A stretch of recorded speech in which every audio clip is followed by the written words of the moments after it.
तो हमने ये देख लिया कि थैनोस को इन्फिनिटी स्टोन्स मिले तो उसने क्या किया, और उसकी अगली मूवी में हमने ये भी देख लिया कि टोनी स्टार्क को इन्फिनिटी स्टोन्स मिले तो उसने क्या किया। और तो और हमने अल्ट्रॉन को भी देख लिया इन्फिनिटी स्टोन्स की पावर्स के साथ। पर आज मैं जिसकी बात करने वाला हूँ वो विलन एमसीयू के यूनिवर्स से था ही नहीं, फिर भी सबका फेवरेट एमसीयू विलन बन गया। जी हाँ, मैं बात कर रहा हूँ नॉर्मन ऑसबॉर्न की। तो क्या हो अगर नॉर्मन ऑसबॉर्न को इन्फिनिटी स्टोन्स मिल जाएं तो हेलो वेबटास्टिक फैंस, मेरा नाम है सत्यम मिश्रा और आप चाहो तो मुझे प्यार से मिस्टर वेब भी बुला सकते हो। तो समय को सराखों पर रखते हुए चलिए शुरू करते हैं। तो स्टोरी के पहले ही पैनल में हमें नॉर्मन ऑसबॉर्न का पास्ट दिखाया जाता है, जहाँ नॉर्मन अपने बाप से छुपता फिर रहा था और उसका बाप उसको बेल्ट लेकर ढूंढ रहा था। काफी रिलेटेबल स्टोरी हो गई ना। पर अचानक से नॉर्मन ऑसबॉर्न का बाप प्रेजेंट टाइम में एवेंजर्स की लड़ाई के बीच में आ जाता है। यहाँ एवेंजर्स की लड़ाई चल रही थी गवर्नमेंट के बनाए हुए एवेंजर्स से, जिसमें बुलसाई हॉकाय बन के बैठा था और टैकन वुल्वरीन बन के। अब ऑसबॉर्न का बाप कैप्टन अमेरिका से बोलता है कि तू तो वर्ल्ड वॉर 2 के टाइम पे ही मर गया था बे। नॉर्मन का बाप पूरी तरह से डरा हुआ था। तभी वहाँ ऑसबॉर्न आता है इन्फिनिटी गॉन्टलेट पहने हुए। असल में उसने अपने बाप को वहाँ बुलाया था और उसका बाप शॉक हो जाता है जब कैप्टन ऑसबॉर्न का नाम लेता है। दोनों साइड फिर से लड़ने लग जाती हैं। आयरन मैन और थॉर भी आ जाते हैं इस लड़ाई में, ये बोलते हुए कि ऑसबॉर्न उस पावर का वर्दी नहीं है। पर ऑसबॉर्न थक जाता है और एक ही झटके में सारे हीरोज को वहीं खत्म कर देता है और फिर अपने साथियों को बोलता है कि तुम भी निकलो। उसके बाद वो चुटकी बजाकर अपने डैड को लेकर किसी दूर जगह चला जाता है अकेले में बात करने के लिए। नॉर्मन बोलता है कि वो बच्चा जिसे तूने पास्ट में इतना तड़पाया, आज वो अतीत, वर्तमान और भविष्य तीनों का रूलर है। उसका बाप बोलता है कि वो कमजोर सा, डरपोक, मंदबुद्धि। नॉर्मन अपने बाप पे चिल्लाता है कि तुझे मुझ पर कभी भरोसा था ही नहीं, अब देख मेरा किंगडम।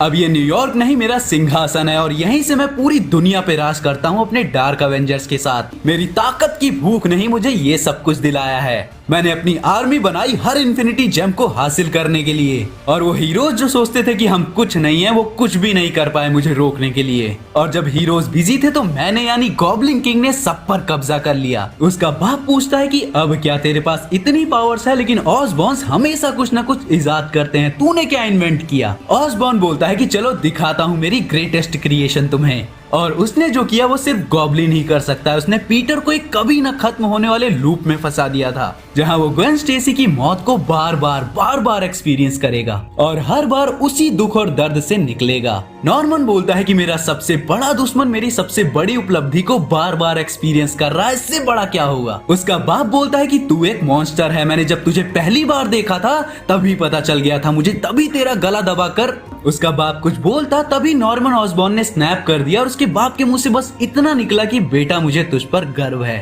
और वो दोनों खुशी खुशी अपने किंगडम की तरफ जाते हैं, लेकिन तभी वहाँ डार्क एवेंजर्स मरे हुए मिलते हैं और उसका बाप तारीफ ही कर रहा था अभी भी कि तेरी गर्लफ्रेंड मर गई तो कोई ना, तेरे लिए तो कितनी नई आ जाएंगी, तुझसे बढ़िया बेटा तो कोई हो ही नहीं सकता। तभी पीछे से एक आवाज आती है। पीछे थैनोस खड़ा था। वो बोलता है कि इंसान जो मेरा है वो मुझे वापस कर दे।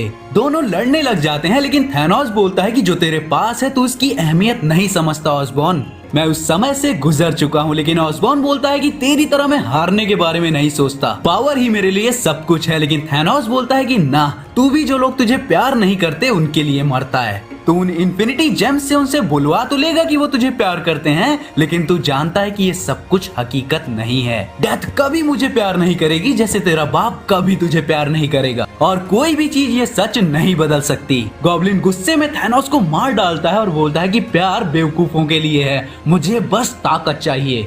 पीछे से उसका बाप बोलता है कि बेटे मैं तुझे हमेशा प्यार करूंगा। पर इस पे नॉर्मन ऑसबॉर्न गुस्सा हो जाता है। वो बोलता है कि क्यों, आखिर क्यों तुम मुझे प्यार करोगे, क्यों मेरी फिक्र करोगे। तो उसका बाप बोलता है कि क्योंकि तुम मेरे बेटे हो। नॉर्मन गुस्से में बोलता है कि मुझे ऐसा प्यार नहीं चाहिए, मेरे बेटे होने पे नहीं, मेरी कामयाबी की वजह से मुझे मिलना चाहिए जो भी मिले। तुझे तो पूरे टाइम और स्पेस की एग्जिस्टेंस से ही खत्म हो जाना चाहिए। और नॉर्मन अपने बाप के साथ यही करता है। पर शांत होते ही उसे एहसास होता है कि अगर उसका बाप ही एग्जिस्ट नहीं करेगा तो वो कैसे एग्जिस्ट करेगा। लेकिन मेरे दोस्त बहुत देर हो चुकी थी, वो अंधेरे में ही गायब हो जाता है। तो गाइज ये थी व्हाट इफ की इन्फिनिटी डार्क रेन स्टोरी। तो अगर आपको ऐसी ही और व्हाट इफ स्टोरी चाहिए तो कमेंट में बताओ। तो मैं मिलता हूँ अगले वीडियो में, तब तक के लिए बी फैंटास्टिक।